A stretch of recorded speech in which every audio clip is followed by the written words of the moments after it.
Hello and welcome to Night of the Batman. I'm your host, Alex Ramsey. In anticipation for the new movie, Dark Knight Rises, I thought I'd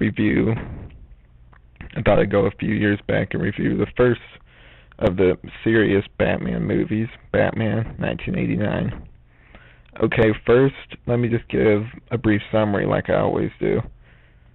But before I forget, let me give my thoughts on this movie and just a little background before I begin with the summary. Okay, so I sort of missed out on this movie when I was younger. I was only familiar and only knew that Batman Returns, the second one of the Tim Burton Batman movies, existed. I had no idea this one existed until I think I was about 14 maybe, which I know is kind of bad because this one's actually better. Well, some people would argue this one's actually better than the next one. But yeah, this one I sort of missed out on, so I don't have as much of a nostalgia thing going on as some other reviewers might have that would review this online. But I will credit it with this. It did bring Batman back to the serious tone, at least in television. If it weren't for this, we wouldn't have Batman in the animated series, which I give it a lot of credit for doing this. Okay, my impressions of just the movie. I think the movie's good, and I'll get more into that. Like, there's certain things in it that are holding it back from being great. I know, don't get mad at me or anything, it's just my opinion on it. And let me just start with the summary next. Okay, summary. So this starts out a few years after Batman. He's been around for a while, basically. It doesn't start out at the beginning like Batman Begins did. It just sort of throws you in to the world with basically Batman as he is, all trained and everything already, not giving you much background as to how he got like that or anything, which some people tend to like. But anyway, so it shows him helping get these criminals who stole this couple's stuff, stole their money basically, and basically just establishes the overall mood of the story by him getting these crooks. Later on, it goes over to the police, and it introduces us to Jack Napier, who, spoiler alert, which this really isn't a spoiler, but will turn out to be the Joker. He's played much more seriously here in these moments when he's normal, which I find very interesting. He's not. I think that was a very smart choice on their part. He's not the crazy manic Joker that we see later in the movie. And basically he's talking to Eckhart, the crooked cop, and it goes from there to introducing us to Harvey Dent, and also shows us Bruce Wayne's party, just establishing Bruce Wayne, who he is. He's quite different from the comics in that he's not as much of the flamboyant playboy that he is in the comics. He's much more reserved and just sort of quiet, which is a different way to take it. And Vicky Vale takes interest in him. And so they get to talking and everything and all that stuff. And Commissioner Gordon happens to attend the party and gets called out by one of his other officers. And they leave to go to the chemical factory where Napier's crime boss had set him up by sending him there to do espionage, and so they end up intercepting him there. Batman shows up too, and there's a huge scuffle, and Jack Napier falls into the acid, turning himself into the Joker. And I guess I'll skip over a few parts. He's back as the Joker, kills crime boss, starts taking over the mob after that, and basically just causing a bunch of panic and stuff and using his Joker venom on newscasters and everything, just causing general chaos. And then fast forward towards the end where Vicky discovers that Batman and Bruce Wayne are one and the same after they've been dating for a while, and that Alfred let her in. But that's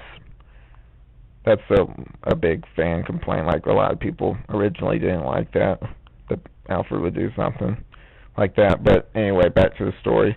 And he goes out to stop the Joker, who is basically fed off of the people's greed by telling him he's going to drop a bunch of money and planning on killing all of them. Now, Batman stops him, and then it just gets weird, like the bat plane crashes, and their final fight is in a church. Joker falls off dead, and apparently the police are okay with that, and they give him a bat signal, and everything's just all right after that.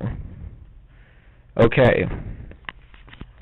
Now that I've talked to you about that, let me just start with the pros. Okay, pros. Number one, some of the stuff Joker does and how the Joker looks. I know that a lot of people say it's just Jack Napier and makeup. I mean, not Jack Napier, sorry, Jack Nicholson and clown makeup, but really he looks almost exactly like the comics that they're going for, the really early ones where his grin really was sort of frozen on his face, and he does stuff like the Joker from then did. Like the Joker used to, back in the day, would call in and leave threats and then use Joker venom on people, which I thought was really cool that they brought that into the movie too. And also how they made him all serious towards the beginning, and then when he fell into the vat of acid, he just turned manic, sort of thing. I thought that was really cool. And yeah, I also like Batman's costume. I mean, I really like that. I like Michael Keaton as Batman. Bruce Wayne, not so much. He doesn't really feel like Bruce Wayne to me. He's too quiet and too sort of off to himself, which kind of bothers me a little bit, but I guess it's not that big of a deal. Yeah, just how good some of the, if anything, if you can't find anything else, some of the production designs of the movie, how everything looks, how Gotham City looks, how just some of the gadgets and everything they use, they look really, really good. They look amazingly good. It's like you're in a whole new world or something, which I think is a really good advantage to the movie, and also doesn't make it feel old, because if they use CG or something, that movie would feel really dated now. But no, they built like lavish big sets that look really good. And yeah, also I really like, even though they really didn't do anything with him, I think it's a real shame, Billy D. Williams played Harvey Dent in a sort of brief role, and not a lot of people remember that, but yeah, that was really, really cool, just sort of as a little thing, like including stuff from the comics like that. And I would have liked to have seen him done Two-Face. I think he would have done really good, better than Tommy Lee Jones did anyway, but that's another story for another review. Yeah, I know people also, they tend to look at this movie and try and compare it to The Dark Knight, which I don't think is really fair. Number one, because they're from two different eras. One's from the late 80s, and then the other one's more recent, and they're trying to do two different things. One's trying to be very much more comic booky. The other one's trying to be real world and realistic with most of the things it's doing and send out a real message. The other one's just sort of fun. Okay. The cons.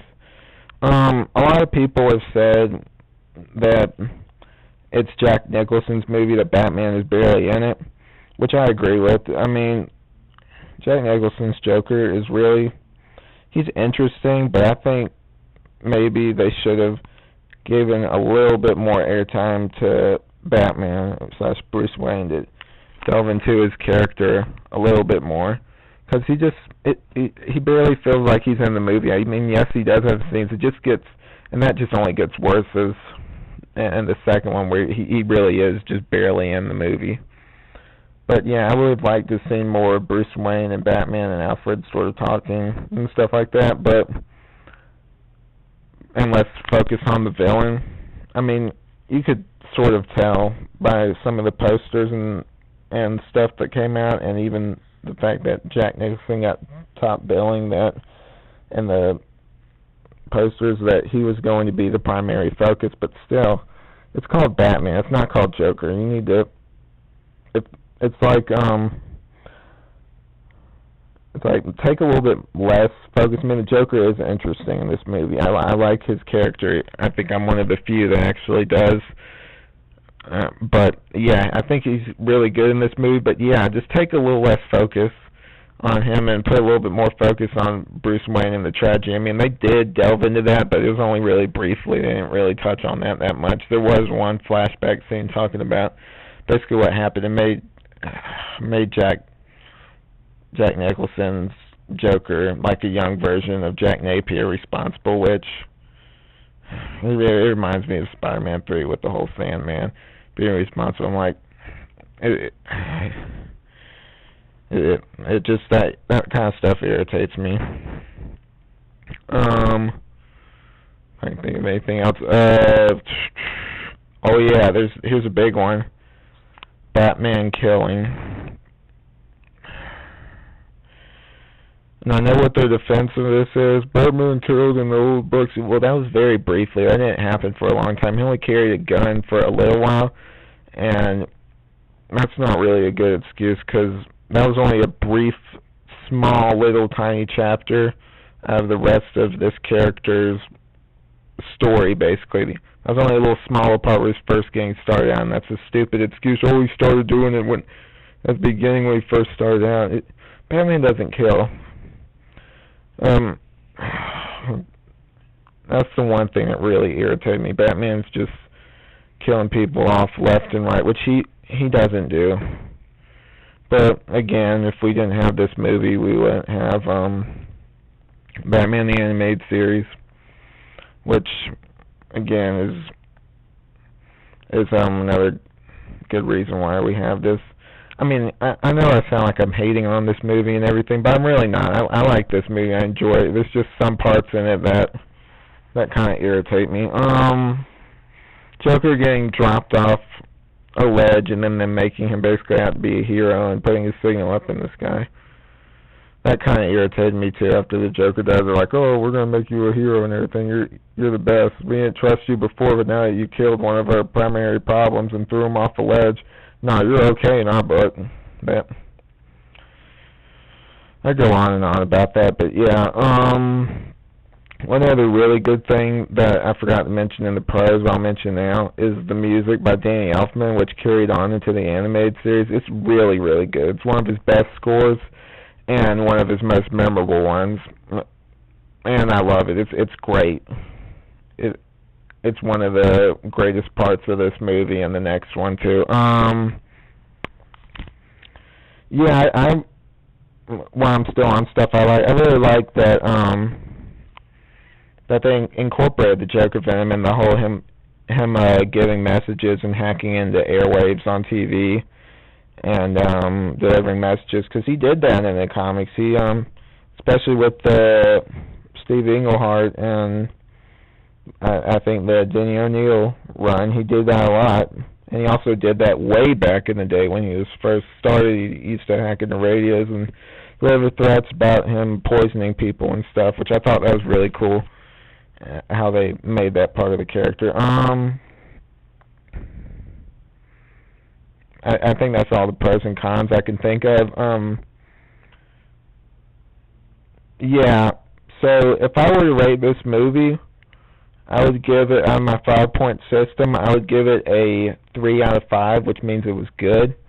Some of the problems I mentioned earlier prevent it from being great, but it's still a really good movie. And if you're a Batman fan, I would advise that you watch it, but just know some of the things I told you so you're prepared. So it's not a terrible movie. I actually like it a lot. I know I'm hating on it a little bit, but there are just some parts that irritate me a little bit. So yeah, so I know you're all probably looking forward to The Dark Knight Rises. I'll put up the Batman Returns movie review next, and I hope you enjoyed this. Hope you subscribe, comment, and yeah, I should have the Batman Returns movie review up soon.